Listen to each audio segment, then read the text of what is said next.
Hello investor, welcome back to my YouTube channel digital service. दोस्तों, आज video में हम बात करने वाले हैं HBL पावर के क्वार्टर वन के रिजल्ट्स आ चुके हैं। रिजल्ट्स कैसे रहे, साथ ही साथ टेक्निकल चार्ट्स के माध्यम से हम स्टॉक के सपोर्ट और रेजिस्टेंस को भी समझने की कोशिश करेंगे। चैनल पर पहली बार आए हैं तो चैनल को सब्सक्राइब करना बिल्कुल ना भूलें, साथ ही साथ बेल नोटिफिकेशन को जरूर ऑन कर लें ताकि जो भी वीडियोज़ हम लोग अपलोड करते हैं फ्यूचर में कोई भी वीडियो आप लोगों से मिस ना हो। सबसे पहला जो कॉलम यहाँ पर आता है, यहाँ पर हम अगर कंपनी का टोटल रेवेन्यू देखें, यानी कि जो इनका इनकम फ्रॉम ऑपरेशंस हुआ है, तो फर्स्ट कॉलम है वो जो भी वैल्यूज है यहाँ पर वो लैक्स में है, तो यहाँ करोड़ में कन्वर्ट करेंगे तो 323 करोड़ की टोटल इनकम इस बार हमें देखने को मिल रही है, यानी कि जून क्वार्टर में। अगर हम मार्च 2022 के क्वार्टर की बात करें तो यहाँ पर इनकी जो इनकम है वो 378 करोड़ की देखने को मिल रही थी। एक साल पहले सेम क्वार्टर में 233 करोड़ की, यानी कि क्लियर कट संकेत है कि यहाँ पर इनके जो भी रिजल्ट्स हैं वो YoY बेसिस पे इम्प्रूव तो हुए हैं, लेकिन अगर हम बात करें क्वार्टर ऑन क्वार्टर तो यहाँ पर इनकी इनकम में हमें गिरावट देखने को मिल रही है। अगर हम कंपनी के एक्सपेंडिचर की बात करें तो यहाँ पर हम जो भी एक्सपेंस है इनका वो सेगमेंट वाइज देखने की कोशिश करेंगे, क्योंकि ज़्यादातर ये ज़रूरी है कि ज़्यादातर कंपनियों के जो सेगमेंट जो भी रिजल्ट्स हैं सेगमेंट वाइज अगर हम देख रहे हैं तो उनके हर एक एक्सपेंडिचर में काफ़ी बढ़त देखने को मिल रही है। तो यहाँ पर अगर हम कंपनी का कॉस्ट ऑफ मटेरियल कंज्यूम्ड देखें तो यहाँ पर 178 करोड़ की देखने को मिल रही है, जो कि पिछले साल कितना था, माफ़ करिएगा, पिछले क्वार्टर में 219 करोड़ का, और एक साल पहले 143 करोड़ की। यानी कि इनके रेवेन्यू में गिरावट तो ही है, लेकिन साथ ही साथ कंपनी का जो यहाँ पर कॉस्ट ऑफ मटेरियल कंज्यूम्ड हुआ है वो भी यहाँ पर कम होता हुआ देखने को मिल रहा है, जो कि एक पॉजिटिव बात हमें देखने को मिल सकती है। बी कॉलम है purchase of stock in trade, यहाँ पर करीब 52 का है, 52 लाख का है। पिछले क्वार्टर में था 29 लाख का, और एक साल पहले 1 करोड़ के आसपास का हमें देखने को मिल रहा था। तो यहाँ पर हमें डिक्रीज होता हुआ देखने को मिल रहा है। इसके बाद यहाँ पर अगर एम्प्लॉई बेनिफिट देखें, जो बहुत ही मेजर पॉइंट्स होता है किसी भी कंपनी के लिए, तो एम्प्लॉई का जो भी इनका बेनिफिट्स है वो इनकी जो एक्सपेंस हुआ है वो 25 करोड़ का हुआ है। एक पिछले क्वार्टर में 26.82 करोड़ का था, और एक साल पहले 24। तो यहाँ पर भी इन्होंने अपने एक्सपेंस को बैलेंस्ड करा हुआ है। आप क्वार्टर ऑन क्वार्टर देखें या YoY, ऑलमोस्ट फ्लैट ही हमको देखने को मिल रहा है। अगर टोटल एक्सपेंडिचर देखें, यहाँ पर टोटल एक्सपेंस जो आया है 293 करोड़ रुपीज़ का, जो कि पिछले क्वार्टर में था 331 करोड़। यानी यहाँ पर टोटल एक्सपेंस में भी इन्होंने काफ़ी अच्छी कमी दिखाई है, जो कि एक पॉजिटिव पॉइंट हो सकता है। एक साल पहले 226 करोड़ का एक्सपेंस हुआ करता था। तो एक्सपेंस तो यहाँ पर आ गया। अब टोटल जो कंपनी की सेल है, यानी इनकम माइनस एक्सपेंडिचर, उसको मिलाकर जो भी फाइनल रिजल्ट आता है वो आता है टोटल प्रॉफिट का। तो कंपनी का जो 7 नंबर या 9 नंबर जो पॉइंट्स है यहाँ पर आप लोग देखिए, तो इनका जो नेट प्रॉफिट है वो आया है 20 करोड़ रुपीज़ का, जो कि एक साल पहले भी 20 करोड़ के आसपास देखने को मिल रहा था। यानी YoY बेसिस के ऊपर इनकी जो नेट इनकम है ये ऑलमोस्ट फ्लैट हमें देखने को मिल रही है। वहीं अगर हम क्वार्टर ऑन क्वार्टर बेसिस के ऊपर बात करें तो एक पिछले क्वार्टर में इनका जो इनकम था वो 32 करोड़ का देखने को मिल रहा था। यानी कि करीब करीब यहाँ पर अगर आप बात करें, इनकी नेट इनकम में करीब 12 करोड़ रुपीज़ का डिफरेंस आया है।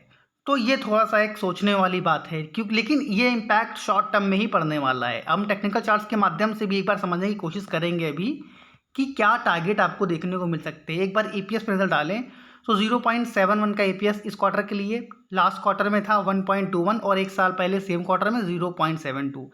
YoY बेसिस के ऊपर अगेन फ्लैट EPS हमें देखने को मिल रहा है। अगर हम इस कंपनी के शेयर का करंट प्राइस देखें तो करंट प्राइस हमें देखने को मिल रहा है 88 रुपीज़ के आसपास। और वहीं पर अगर हम इसके वॉल्यूम एनालिसिस करें और डिलीवरी वाइज, तो एक महीने का जो एवरेज इनका जो डिलीवरी है वो 30% के आसपास की है, और जो एक एवरेज वॉल्यूम आ रहा है इनका 10 लाख के आसपास का आ रहा है। यानी कि 10 के आसपास आप देखो, यस्टरडे या 1 वीक या 1 मंथ 10 लाख का ही, और टुडे यानी कि जो फ्राइडे का सेशन था उसका स्क्रीनशॉट है ये, तो करीब 8 लाख के आसपास के वॉल्यूम हमको इस स्टॉक में देखने को मिल रहे थे। अब यहाँ पर एक हम यहाँ पर अहम पॉइंट है, इस पर ज़रा फोकस करिएगा। जो इनका EMA है 5 डेज EMA है 88 का, 200 जो एक्सपोनेंशियल मूविंग एवरेज है वो 73-74 के आसपास का देखने को मिल रहा है। अभी स्टॉक मैंने कितने बताया ट्रेड कर रहा है, यहाँ पर नजर फिर से डालिए 88। तो 88 यानी कि स्टॉक अपने 50 डेज एक्सपोनेंशियल मूविंग एवरेज के आसपास ट्रेड होता हुआ देखने को मिल रहा है, जो कि एक पॉजिटिव बात है। अब यहाँ से मान लो क्योंकि रिजल्ट में थोड़ा सा प्रॉफिट में कमी आई है, तो हो सकता है यहाँ पर स्टॉक में गिरावट आए। तो एक 83 रुपीज़ और एक 74, जो इसका 100 डेज एक्सपोनेंशियल मूविंग एवरेज है, दूसरा 200 डेज एक्सपोनेंशियल मूविंग एवरेज, तो इस पर एक मेजर सपोर्ट के तौर पर भी स्टॉक काम कर सकता है। तो एक बार टेक्निकल चार्ट पर हम देख लेते हैं कि क्या सपोर्ट्स यहाँ रहने वाले हैं। इस पर भी अगेन वही सेम लेवल निकल कर आ रहे हैं। तो पहला सपोर्ट यहाँ पर एक मेजर सपोर्ट है 84 रुपीज़ के आसपास।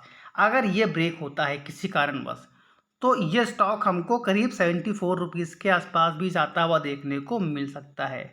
अगर ये एक अहम लेवल रहने वाला है, हो सकता है कि ये लेवल भी ब्रेक करे, तो करीब हमको 70 रुपीज़ या 68 रुपीज़ के आसपास भी ये स्टॉक जाता हुआ देखने को मिल सकता है, अगर ये लेवल टूटते हैं तो ज़रूर कहना चाहूँगा जो कंक्लूज़न क्या निकल रहा है, अगर आपका व्यू लॉन्ग टर्म का है तो आपको यहाँ पर कोई भी एसएल नहीं लेना है। लेकिन अगर आपका शॉर्ट टर्म व्यू है, आप इस स्टॉक में शॉर्ट टर्म के लिए आए थे, तो ज़रूर आप लोगों को एक स्टॉप लॉस लेकर चलना है और बिल्कुल भी अपने स्टॉप लॉस को ओपन नहीं रखना है अगर शॉर्ट टर्म व्यू है। लॉन्ग टर्म व्यू है तो कोई भी परेशानी की बात नहीं है, रिजल्ट्स ऑलमोस्ट फ्लैट हैं, कोई डरने की ऐसी बात नहीं है। क्योंकि कंपनी का अगर हम बात करें, एक जो अहम पॉइंट है, जिस तरह से लोग ग्रीन एनर्जी को प्राथमिकता दे रहे हैं, तो यहाँ पर अगर इनका जो सेगमेंट वाइज रिजल्ट भी यहाँ कंपनी ने पेश किया है, तो बैटरीज से इनका करीब 34 करोड़ का रेवेन्यू आया है, जो कि एक साल पहले मात्र 18 करोड़ का था, यानी ऑलमोस्ट डबल हो चुका है YoY बेसिस के ऊपर।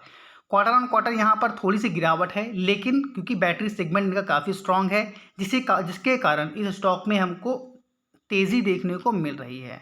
तो ज़रूर इस पॉइंट पर आप लोग फोकस करिएगा, क्योंकि बैटरी सेगमेंट में जितना स्ट्रांग अपने आप को ये कंपनी करेगी, उतना ही ज़्यादा आगे इस कंपनी में जो भी स्टॉक जो में निवेश कर रखे, जो भी शेयर होल्डर्स हैं, उनको फ़ायदा मिलने वाला है, साथ ही साथ कंपनी को भी मिलने वाला है।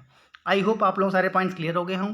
आप सभी के लिए एक ऑफर भी है, जो भी हमारी पेड सर्विसेज हैं 7 डेज़ के लिए फ्री ऑफ कॉस्ट मिल रही है डेमो के तौर पर। लिंक डिस्क्रिप्शन में है, जाकर ज्वाइन कर सकते हैं, जिसमें हम F&O, future and option, short term, long term, हर तरह की कॉल्स प्रोवाइड करते हैं। 7 डेज़ जो भी हमारे कॉल्स रहने वाली हैं, जो भी हमारे पेड मेंबर्स को मिलती हैं, वो आपको फ्री ऑफ कॉस्ट मिल रही हैं। तो 7 डेज़ तक आप हमको देख भी सकते हैं कि हमारी एक्यूरेसी कैसी है। तो लिंक डिस्क्रिप्शन में दे रखा है, जाकर ज्वाइन कर लें, बिल्कुल ना भूलिएगा। अगर आपको वीडियो पसंद आया है तो प्लीज़ वीडियो को लाइक करना और चैनल को सब्सक्राइब करना बिल्कुल ना भूलें। इसी तरह की क्वालिटी कंटेंट पाने के लिए अपने दोस्तों के साथ भी स्टॉक को, इस वीडियो को शेयर करें। तो मिलते हैं अपने नेक्स्ट वीडियो में, तब तक के लिए जय हिंद, जय भारत।